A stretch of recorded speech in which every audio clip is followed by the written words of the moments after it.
You're listening to Clearview Today with Dr. Abadan Shah, the daily show that engages mind and heart for the gospel of Jesus Christ. I'm Ryan Hill. I'm John Galantis. You can find us online by visiting clearviewtodayshow.com. If you have any questions for Dr. Shah or suggestions for new topics, send us a text at 252-582-5028, or you can email us at contact@clearviewtodayshow.com. That's right, and you guys can help us keep the conversation moving forward. You can support the show. You can share it online with your friends and your family. You can leave us a good 5-star review on iTunes or Spotify, anywhere you get your podcasting content from. We'll leave a couple of links in the description so you can do just that. Verse of the day today is coming from Galatians chapter 5, verse 22. It'll be a familiar verse to a lot of people. But the fruit of the Spirit is love, joy, peace, long-suffering, kindness, goodness, faithfulness. And then in 23, it continues on gentleness and self-control. Oh, the fruit of the Spirit's not a kiwi. The fruit of the Spirit's not a, what's the other one? The banana? Turbo banana. Turbo banana. Yeah. And then coconut. And then... There's a lot of them. Yeah. There's a lot of what the fruit of the Spirit and then is not. what's the best part, though? Because I can't do it. The fruits are love, joy, peace, patience, kindness, goodness, faithfulness, gentleness, and self-control. Love, joy, peace, patience, kindness, goodness, faithfulness, gentleness, and self-control. That's the fruits of the fruit of the Spirit. One fruit. I was trying to make a point, and then I said it wrong. The song is not biblically accurate because it does say the fruits are. Yeah, right. But it really is the fruit of the Spirit is all of these things. It's a life submitted to the Holy Spirit. It's a life submitted to God, and so these things, these attributes, are evidence of that fruit that is born in your life. And that's what Jesus said, that you will know them, you will know my people, my children, by their fruit. And that's a great point. The fruit itself is multifaceted. So you can't say, I'm growing love, but I don't have peace. That's I'm right. growing long-suffering, but I don't have joy. It is the fruit of the Spirit. It's comprehensive, 100%. and all of those things are elements of that one fruit of God working in your life. That's right, and it's a great verse to live your life by and to remember, and there's a ton more like it on the Date the Word app. You can get that app for free right this second on iPhone and Android. Every single day connects today's date to God's Word with the hope of making it more memorable for you. Ryan? Yes. Happy Wednesday, my friend. Happy Wednesday. So good to see you. We got a brand new segment. I think we've done it one other time, but then we had to take a break, but now it's back. Okay. And you think you know what I'm talking about. Did I do I actually forgot. Well, we've been playing around with Wednesday segments for a little bit, but this is one that I've really come to love. This is the segment where we sort of recount some moments in our life that we wish hadn't happened. Yeah. Moments that were a little embarrassing. Tales of woe. Tales of woe. This is a tale of woe. And Ryan, I think you've got one. I think you know which one I'm talking about. Your first weekend of Awana. I think the year was 2014 in the year of our Lord. 15? 15. I think you know what I'm talking about. We always start Awana With our pledges. by doing the pledges. We do. The pledge to the American flag, Christian flag, and the Bible. Now, I'll tell you this.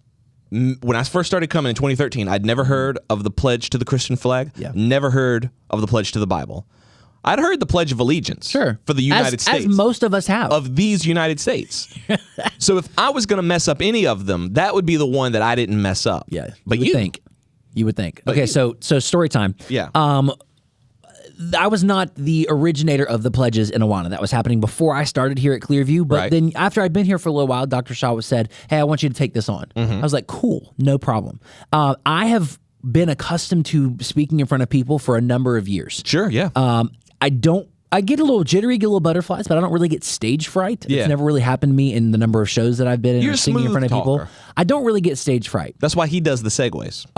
This time in my life was one of the only times that I got stage fright because I got up there to begin the Pledge of Allegiance, and the Pledge of Allegiance to the flag of these United States left my brain. So It vacated the premises, There are a and bunch it was of just like a white expanse. What up did you there. get stage fright from? It was a bunch of children. I think it was twofold. Number one, it was not having said the Pledge of Allegiance daily for a while. Okay. Like you kind of grow up saying it, but then Right. once you get to college, you don't really say the pledge much anymore. Right. And then after that, leading in Awana is a different cadence. True. So you say a line and then the kids repeat a line. Yeah. So it's not just I pledge allegiance to the flag of the United States of America. It's I pledge allegiance to the flag. I pledge allegiance to the flag of the United States of America, of the United States of America. Yeah, there's some back and to the forth. Republic, and to the, so it's a little different pacing, and somewhere in there I got lost, and the line that I stumbled on, oh boy, was one nation. The one under God. Under God. That's the one you don't want to leave out. Yep. I remember standing in the back, and he was like, one nation, and the kids go, one nation, and he goes, indivisible. everybody tripped, and they were like, what was funny was they didn't say indivisible. The room said under God. Under God. So it was like the room corrected him. I was I remember that. Mortified. In retrospect, it's not that huge of a deal. It really isn't. It's Stuff really happened. not, You but just misspoke. it was the first time I led pledges. I had been here for maybe a month. Yeah, and so first time I led pledges, and I mess up not only the Pledge of Allegiance, but I mess up under God. And so the kids are just like, whatever. Yeah. But adults, they're looking around like, who is this guy? Like, what is wrong with this guy? Did Dr. Shah bring? Is he serious? What kind of agenda is he bringing here? Yeah. So I was like, oh yeah. Oh man. So I remember being up to him earlier, and like nobody had to say you right. I was like, you okay? He's like, yeah, I'll be all right. I was not all right. I was not okay. Hey, look, if it makes you feel better, that was a major slip up, but I've had way more minor slip ups on stage than that. So I think at the end of the day, you're okay. It's funny. It's funny now. It's funny looking back and laughing at it. It was not funny in the moment. I wish the ground would just open up and swallow me. It's just that's the one part. Like if you're gonna mess up, don't mess up under God. Especially not in a Christian church at Awana right before. And then crazily enough, you did great on the Bible and the nailed those on the Christian flag. I'd never even heard of those when I started. Yeah. Crazy. It's crazy. That's my and unfortunately I did. And history has shown that I did in fact do that. If you ever had an embarrassing moment like that, maybe where the Pledge of Allegiance was concerned, write in and let us know. 252-582-5028. Unfortunately, Unfortunately, I did. Or you can visit us online at clearviewtodayshow.com. We'll be right back. What's going on, listeners? My name is John. And I'm David. And we hope you are enjoying the podcast thus far. You know, we really appreciate how many of you download the podcast every day. Right. But we also want to remind you that we are first and foremost a radio show. Clearview Today is actually syndicated through the Truth Network. And we just want to let you know right now that in addition to hosting the all-time best Christian talk show of all time, Hashtag Clearview Today. Hashtag Clearview Today, the Truth Network also, as it turns out, has an extensive library of Christian programming. We really love everything they're doing at the Truth Network because the whole goal is to encourage, challenge, confront, and uplift listeners with the life-changing truth of Jesus Christ through Christian Talk Radio. And listen, we know we are not the only show wanting to expand its audience. So if you have a vision for your show or for your ministry, why don't you consider syndicating your show through the Truth Network? Because they rely on decades of experience of self-syndication with a full array of features for your long-form or short-form content. Make sure you visit the Truth Network online today at truthnetwork.com, or you can give them a call at 336-759-0363. Again, that's 336-759-0363. Well, John, are you ready? I was born ready, my friend. Let's hop right back in. All right.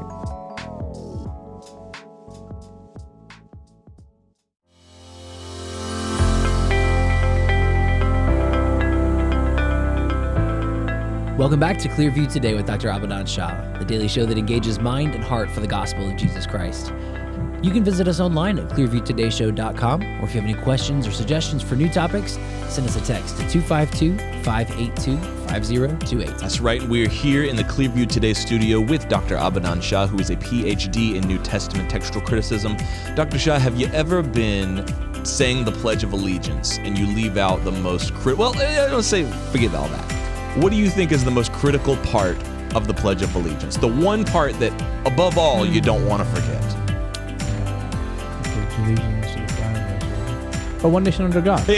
So you would say that. That's the one. You would say one nation under God. You would say indivisible with liberty and justice for all. That's right. The one. Those are the words. The one. Have you ever been giving the Pledge of Allegiance and you, for some reason, just thought, I'm gonna leave out under God, even though I'm in a church? Ooh, you may get stoned in America. Yeah, you don't do that way. Yeah. Yeah. Did somebody do it? Did I?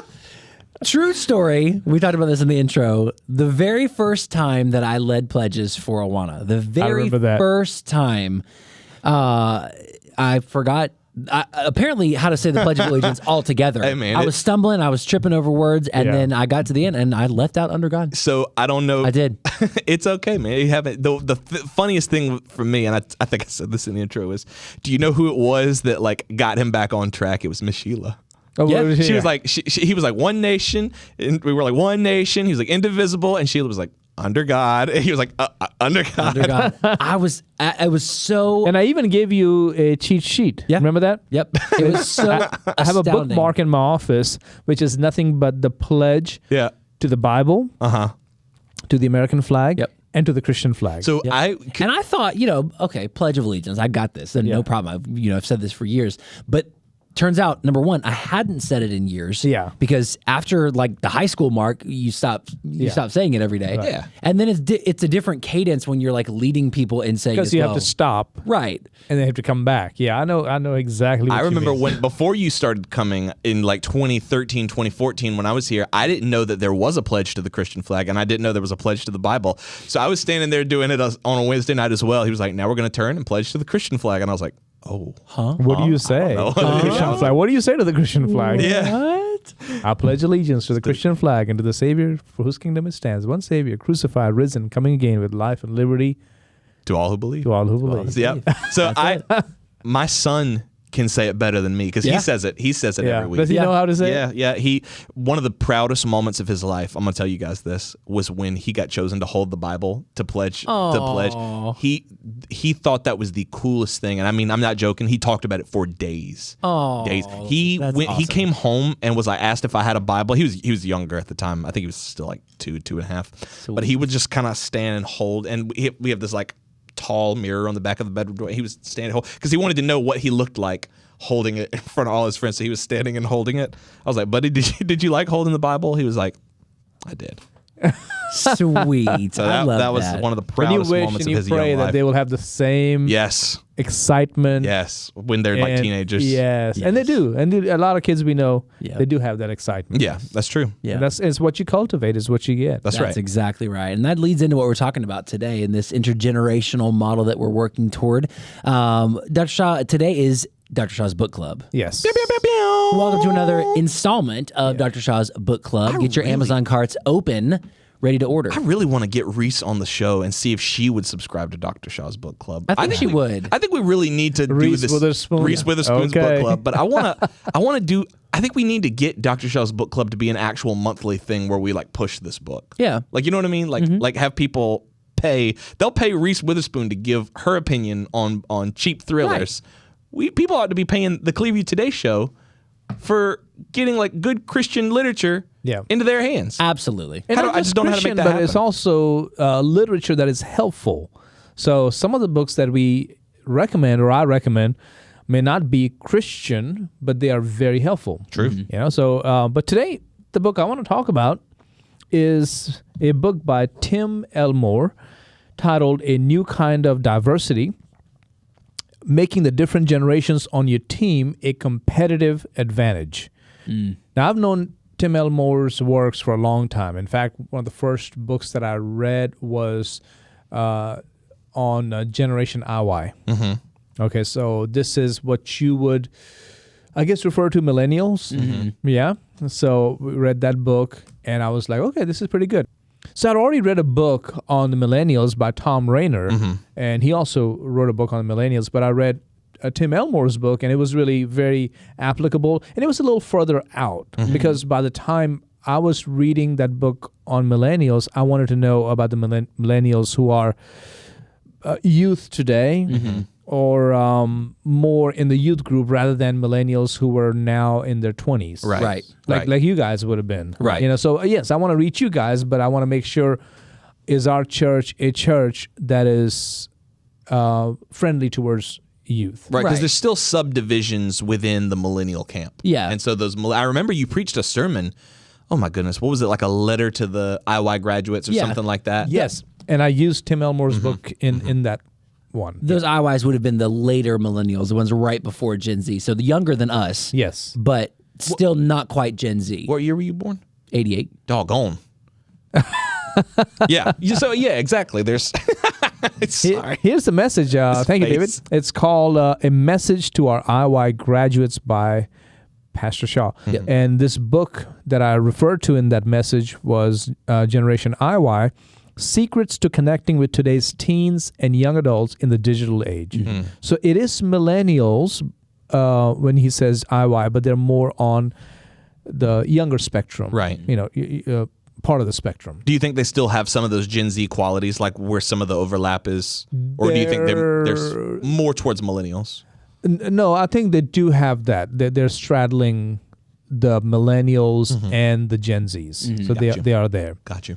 So so that's where I got introduced to Tim Elmore. And then when I heard about this book, I was like, I have to get this book. And he has written on Gen Z as well. So that book is out as well. But this book right here is a great book for several groups of people. Number one, it's good for pastors. You need to read this book. This book came out, I believe, in 2020, if I'm not wrong. Oh, wow. So it's pretty new. It's pretty up to date. Well, in the world of demographics, it may not be very new. It's 2022. So, yes, it is new. Gotcha. The one that he wrote on Gen Z came out in 2020. But I don't think it's that dated yet. Right. Oh, I didn't realize it was published through Maxwell Leadership. Yes. He works closely with John Maxwell. With John Maxwell. Yeah. Nice. Yeah. So, and John Maxwell recommends him all the time. So that's also one reason why I'm aware of Tim Elmore. Yeah. So pastors need to read it. Youth pastors need to read it. I know Ryan has gone through it. Also, business owners need to read it because this is your workforce. Right. Yeah. Right. Last year, 2023 spring, our chamber, of which I'm on the board, I think I'm the second vice president or something like that. I told him, I said, I don't have to have a position. I support business. I support people working hard, working honestly to make money. So I'm going to support that. He's like, oh, we want you on our board. Yeah. I'm like, I'll do it if you want me to. So anyways, we were in an executive board meeting for our Henderson Vance chamber, and I made a statement about our Gen Zs. I said something like, Gen Zs are under so much pressure. They're constantly told that the world is full of problems, and it's up to them to solve those problems. So many problems. And if they don't solve the problems, then they are part of the problem. Right. Right. Imagine living with that guilt. And that sounds, I think to our older audience too, that sounds like an exaggeration, but that is like almost verbatim what is being told to them. Yes. That Yeah. if you're not part of the solution, then you're part You of the are problem. part of the problem. Or really, if you're not the solution. Yeah. And it's crazy because it sounds like to us like such an over-exaggeration or oversimplification. But that is what, I mean, you go on TikTok and you see any influencer talking about that, they'll say that exact That is thing. absolutely the narrative that's being communicated. And so I made that statement, and the chamber president, she said, would you please consider talking about Gen Z or the generations? I would love for you to do that. I was like, sure. And then I went back and I've pulled out all my books on millennials and iWise. And then I came across Tim Elmore's book, and I said, okay, I'm going to devour this. And I did. And then I, of course, taught that. And then since then, I've taught it to several groups of people. I've led a kind of like a mock talk show in there. Oh, the game show. With different... That's the birth of Dr. Questions. That's where came Dr. from. Questions came from. That's right. It came as a character. It came because Ryan misspoke one time. Yeah. But then that was the first appearance ever of. Maybe we can put a picture right here of the Dr. Questions' first ever appearance in that game show. And then I also was asked by the superintendent of our school system, because I'm on the board of the Public School Foundation, which is not the public school board. Two different things. I don't want to be on the public school board. It's too much headache.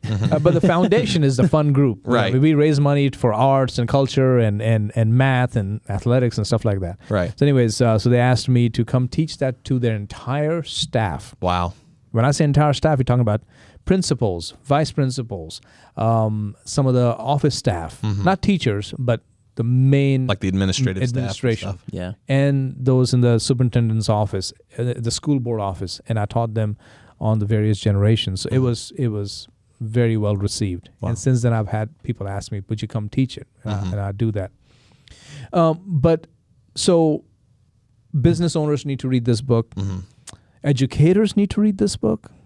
College, high school, middle school, elementary, doesn't matter. You need to be reading this book because there's so much wealth of information here. Yeah.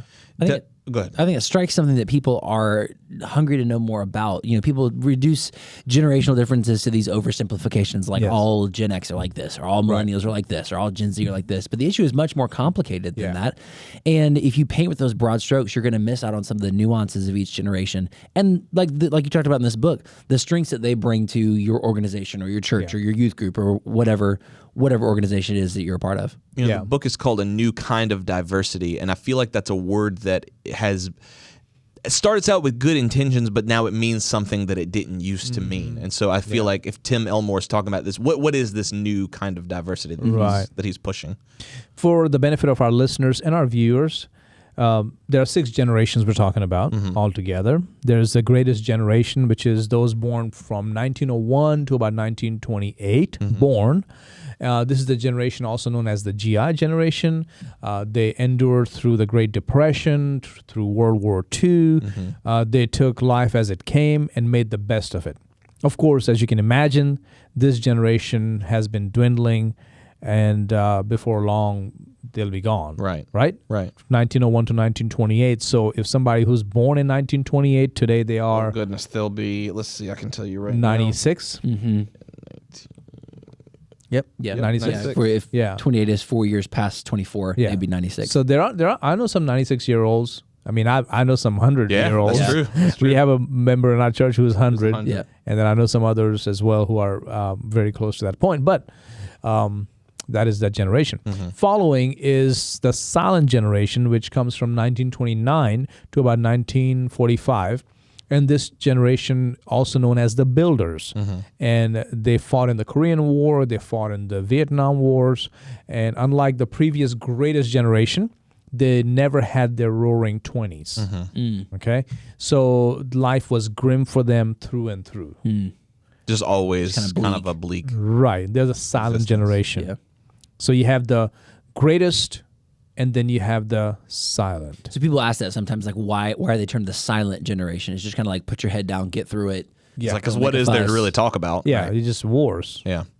Wow. And then following that, now we have the boomers, which is 1946 to 1964. This would be sort of the generation my mom came from, but my mom was born in 1943. Right. So she may sort of go in the silent generation as well. But like all these soldiers coming home from war, all the people who were in the silent generation now are having kids. Right. And they're the boomers. Right. They're the boomers. This generation born in the prosperous post-World War II era. And they saw the cultural pendulum swing to the opposite extreme. And so with the coming of rock and roll, music, television, civil rights, all these things, there were many positives that came out of this time period, don't get me wrong, but also a lot of negatives, and they took a toll on traditional values, especially marriage. A lot of divorces came during this time period, and so we can trace back a lot of problems today to that period. I was talking to someone who is a great friend of ours, member of our church, who's on the older side. And we were talking about that, and we were like, man, it's so crazy where America is today. And he was like, brother, we've been here before. Yeah. He said, when I was growing up, this is all very familiar. Yeah. So I guess that's what he was referring to. Yeah. So these are the boomers. And while previous generation were willing to endure through it, the boomers brought the need to seek help. And so get help. You have a problem, go get help. So this is a generation that cried out for authenticity. Yeah. So this is your boomers. Following the boomers is Gen X. Gen X. This is my generation. Yeah. Talking about my generation, which is 1965 to 1982. I was born in 1973, so I'm like slap in the middle of that generation. Yeah. This generation is born in the Cold War era. Cold War era is, you're talking about the USSR versus USA. And so it was that Cold War where no shot was fired, and yet it was any moment, anything. The whole world could blow up. A nuclear bomb. You know, that's the era you're coming from. And this generation is variously known as the MTV generation, or the latchkey kids, where parents had to work, stay home. That's a great band name, the Latchkey Kids. I'm gonna Is that that's like a pop? If I steal that, will people know what I'm talking about? Some may. Okay, I like that. I'm gonna write that down. Latchkey kids. So it is the smallest generation because it was, this generation came out in a promiscuous and provocative culture and mostly without adult supervision. And as this generation lived through the aftermath of divorce, they became skeptical regarding marriage because they saw what their parents went through and being shuffled from one parent to the other. So it's kind of very difficult time period. And they also waited until later in life to have children. So, there's like, I want to build my career. I don't trust society. I don't trust economy. I don't trust the man. Right. And so Xers are like that. They're kind of like, very skeptical. Yeah, skeptical. And unlike their parents, they did not want a have-it-all lifestyle. It was more like, hey, I want my marriage. Yeah, I'm not going to sell out on my marriage to have that boat or that house because it's not worth it. You think that's because they grew up in the aftermath of kind of the increase of divorce? Yeah, because they saw dad or mom having it all, and yet they did not have it all. Yeah. They lost it all. Wow. So this is Gen X. Right. Following is the millennials, and millennials are coming in the 1983 to about 2000. As this generation was born with a computer, and they came of age right at the turn of the millennium. And you guys are That's us. millennials. Yeah, I was born in 92. You said born in 88. Wow. All right, settle down. Settle down. Let's feel a little personal. 88 and what? 92. Yeah, well, you're all right there. Yeah. But I remember like I remember the year 2000 into 2000. I remember Y2K. I remember everybody and everything's going to shut down at midnight. We don't know what's going to happen. I remember all I was only 8 when that happened, but I do remember my mom being like scared. I remember I remember nobody around me being excited about the year 2000, but I was too young to remember why. Yeah. But this generation is known as Generation Me. Yeah. Because you are special. Yeah. There was when I was a kid, Give there us was the participation trophies. I'm not even it all going to me. I'm not even going to deny it because when I was a kid, there was a Barney song that literally is "You are special, special. Everyone is special. Everyone in his or her own way." That was my favorite song, and I sang it all the time. That's real? what they told. Yes. I have you are special, special. Oh, yeah. Sing it. Everyone is special. Yeah. I Did you watch remember Barney too? I did. Oh yeah. So you watch Barney too? 100%. 100%. Oh, wow. Oh, yeah. These folks are what millennials 100%. Barney, BJ, Baby Bob. And that's what they told you. You can do anything you want to do. Yeah. You are special. And I was like, you're right, Barney. You're right, dude. Thank you, Barney. I needed that, I Barney. vividly remember I played like Pee Wee football growing up from the time I was 6 to the time I was 12. And I have this vivid memory of after a football season, the whole team went out for pizza and we got handed our trophies for the season. We didn't win. We were not in any kind of ranking in the conference. Participation T-ball I trophies. remember getting that trophy and he's like, "Hey, here's your trophy. Great season." And I was like, what's the point of this? No, not me, man. I was like, look at my stinking trophy. We didn't win anything. did it. I don't think we won a game this season. Like, why do I have this? This doesn't make any sense. Did you really question that? I remember that. Like, this was toward the end of my time playing football, so I would have been like 11 years old. Oh, yeah. And I remember looking at that trophy like, really? this doesn't make any sense. Yeah. We didn't win. I don't think a single game. Why My do I have mom this? was so proud of that participation trophy. Guarantee you right now I could FaceTime her and she can go find it. Wow. She's kept it all these years. But that's the millennials. Yep. That's it. And so Hayden Shaw, who's another scholar another expert when it comes to these different generations, in his book called Sticking Points, a great book, by the way, if you ever want to get another book on this subject, he attributes this to life stage rather than just laziness. So as they entered adulthood, they seem to be taking longer than other generations to figure things out. True. So millennials take longer, but this is just a life stage thing, so nothing to worry about. And millennials just want to take their time to get things right. And so there is a positive to that, in that the divorce rate is lower. Is lower among the millennials. Yeah. That's a good point. Yeah, and if I'm not wrong, it still is, because these statistics are a couple of years old, but I think it's still correct. Yeah, it's nothing at all to see a millennial who's like 30 and still dating, trying to find that one that he's going to marry. Like that's pretty common. Yeah, a You little do bit see extra care. Like, I want to make sure I get this right. I want to make sure I do things right, not jump ahead. And the IYs are sort of right towards the latter part. So I don't think you guys would qualify as IYs. Right.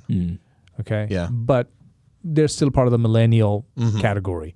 And then come the Gen Z. Gen Zs are those born 2001 to 2015. Do we have Gen Zs in this room? Oh, We man. do. Yeah, we do. We got 2 right there. Okay. By the Nick is there. What year were you born, David? I was born in ~98, so I feel Yeah. like I'm like in the middle. I'm probably You're like a little right on above. the right on the border. right on the Yeah, cusp. I feel like You because just I grew don't. up different, so you don't even have to say anything. Yeah. His family just loves him. Loves Yeah. him. They say he's special. They do. Yeah. He's special. They sing to him every Everyone- night, they like sing Barney's that song. Yeah. They sing Yep. to him. They sing it to him Even special.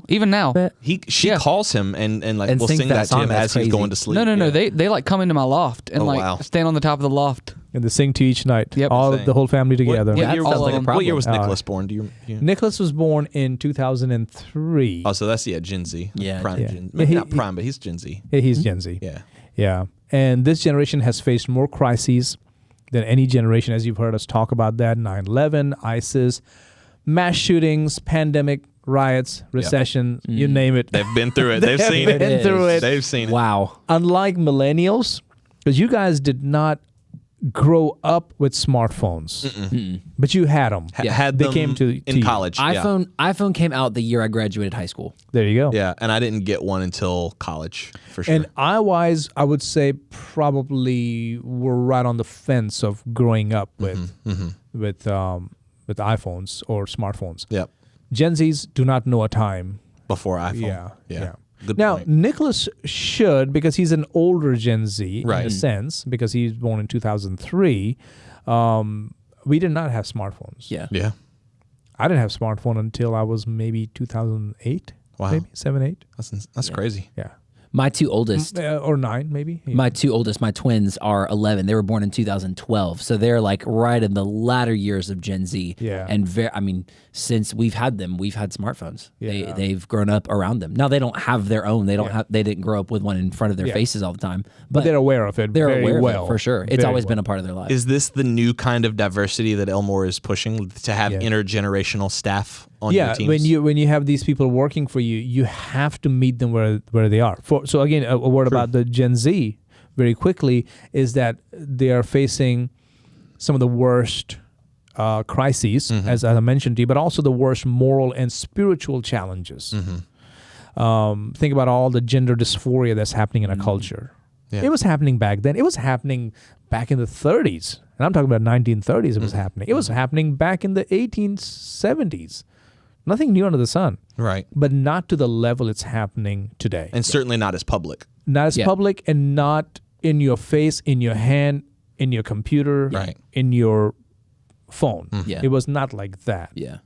So yes, it was there, but it was like somewhere out in Hollywood, somewhere in the crazy In part. its own contained Yeah, area. yeah. That makes sense. So and this is the generation that has a lot of struggle. Following this generation comes Generation Alpha, those born 2016 to 2030. So some are still being born. Yeah. Gen Alpha, and I believe all your kids. That'll definitely my kids. Mine are right on the border. Some of mine in this breakdown fall in the Gen Z. Okay. But they're right on that cutoff. I have 2012 to 2018 where my kids were born. Yeah, I've got 2020 to 2023. So definitely mine are. You are all Gen- Alpha. 100%. Yours is a little bit of right in the border between Gen Z and Gen Alpha. so yeah, yep. So these are our kids. And this book will help you. And maybe we can talk about these issues again. Let's do it. another Yeah. time. But this book will help you know how to meet each person where they are. Right. Instead of treating everybody with the same strategy, whether it's on your ministry team or people in your church or in your business, in your family. All these areas, this will help you go, okay, wait, who are they? That's not working Yeah. Right. because you're not speaking their language. That's true. Right. Develop a strategy for an intergenerational approach. I love that. A New Kind of Diversity by Tim Elmore. Make sure you pick up a copy. If you work with kids or if you're on the workforce, great resource for you. If you enjoyed today's episode, write in and let us know, 252-582-5028. Or you can visit us online at clearviewtodayshow.com. Don't forget you can partner with us financially on that same website. Every gift that you give goes not only into building up this radio show, but countless other ministries for the sake of the gospel. Make sure you guys join us tomorrow. Lots of great content coming your way. We love you guys. We'll see you tomorrow on Clearview Today.